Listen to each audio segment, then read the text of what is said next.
I remember you introducing me to a very, very famous bioethics institute director at Penn.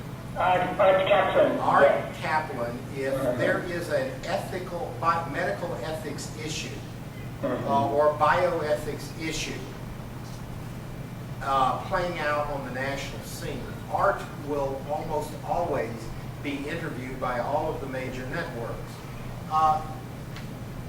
What are you doing now in this particular technology or any that would interface with people like Art Kaplan, who are bioethicists? Very good question again. We use the same approach that we use with our business and product development colleagues and our legal colleagues and our investors, with also ethicists. We always have in our meetings a graduate student that Art mentors. We have already actually had a program, especially when we were funded by DARPA, which funded their operation so that they could do the analysis from the neuroethics point of view. And we have several joint publications already in the area basically discussing all these potential implications of looking into the brain the way we do. That's fascinating. Let's switch back for a moment to the matter of intellectual property. You and I have had hour-long, week-long, year-long discussions of regarding the whole commercialization process. The students here, this is not something that we've gotten into very much. Tell them just that this is perhaps an odd question, but as they look ahead at their careers, some of them may want to be a Banu Onaral. They may want to go the academic research route. Describe the model that is currently in play in American universities to encourage the faculty member and the graduate student to discover, invent, and patent. So talk to them about that process where not only can you have the pleasure in the laboratory of discovery, but you could also have the financial benefits even at the tail end of the activity during commercialization. Very, very good question. And also I'd like to talk a little bit about entrepreneurship. Because entrepreneurs, especially students who are meant to become entrepreneurs, are key to that process.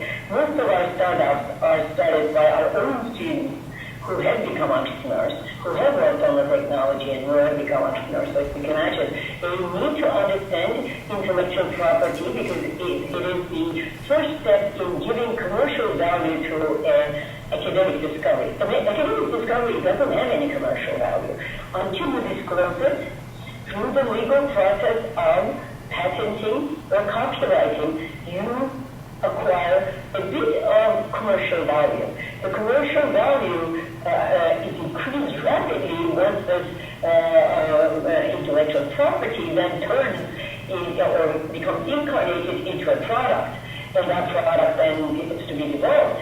Then obviously the commercial value is extraordinary. In the process, you have to make sure that you're taking care of all the regulatory matters, that you have looked into liability and litigation matters that can always happen with technology. So you are sort of at the beginning of the translational or commercialization path, and intellectual property is key because unless you have intellectual property and unless you have understood the landscape of the intellectual property that are related to your intellectual property, you may not be able to have the freedom to operate. So there's a whole legal understanding about not only the discovery, but its legal implications and whether it allows you to turn it into a product. If it's infringing on someone else's intellectual property, you will not be able to proceed until you have created a partnership or negotiated some kind of an arrangement. So it's quite an extraordinary thing, and I wonder if your university has a legal department or a law school. If you do, that would be the perfect place to. We don't have a law school, but like all universities, they're involved with attorneys. Let me, are any of the class, are any of you business majors? You don't have a business major in one. All right, let me sort of ask a real hardcore business question. If you are a faculty member at Drexel University, and you are a graduate student of that faculty member at Drexel University, and you invent and disclose and patent and commercialize a product, is there a financial reward to you, the faculty member, and to the student? Certainly. Obviously, especially if it's a killer app, obviously it's going to be amazing return. The way it happens is that in the United States of America, because in other countries of the world, it's not like a university's own the intellectual property disclosed by the faculty and also graduate students who are funded by the university. So the universities have programs, they have a rule or regulation-based kind of an approach where they share the revenues that come from licensing the technology to a business entity, or when a startup happens, the university takes some kind of equity in the company, and that the revenues from that returns to the faculty and to the students. So it's a very rewarding experience. It's a long-term investment, but I think it's very worthwhile. Well, sometimes again, I'm talking to the students now, there are a couple of products out there that went through that process that you are at least aware of one of them. How many of you have ever consumed Gatorade? Well, that was a University of Florida research project, and there is a very wealthy faculty member and student that is not just enjoying the Gatorade, but enjoying the fact that you are. Another one, there was a product that came out of Wisconsin at the Wisconsin Advanced Research Foundation called warfarin. Again, the warf in warfarin comes from Wisconsin Advanced Research. That's it. Alumni Research Foundation. The alumni founded it, yes. That's right.